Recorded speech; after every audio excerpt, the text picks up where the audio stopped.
এখন আমরা প্রিয়দর্শিনীর বাড়িতে ওর অন্নপ্রাশনে ওর মাকে রেডি করতে চলে এসেছি। দুপুরের এই লুকটি ওর মাকে করা হয়েছিল।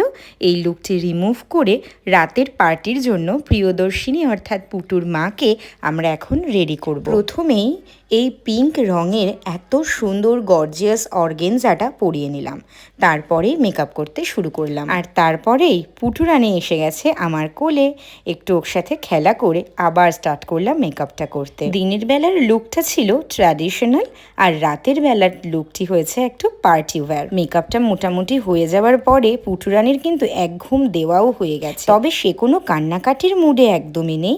সে এখন খেলু খেলু করার মুডে রয়েছে। ওর জায়গায় আমরা যে নতুন তাই বলে ওর কোনো কান্নাকাটি নেই।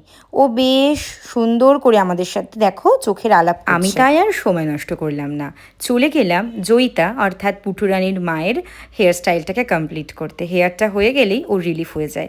ইতিমধ্যে অনেক গেস্ট চলে এসেছে, সকলকে অ্যাটেন্ড করতে হবে।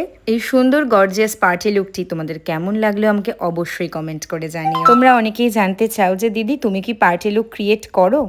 হ্যাঁ, পার্টি লুক ক্রিয়েট করি। অবশ্য ডেটে যদি আমি ফাঁকা থাকি তাহলে অবশ্যই আমি পার্টি লুক রেডি করি।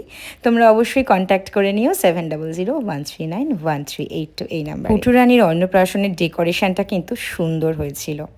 দেখতে পাচ্ছ দূরে লাইন দিয়ে অনেকগুলো লাইট জ্বলছে, ওইটা নাকি বাংলাদেশ আর ভারতের বর্ডার।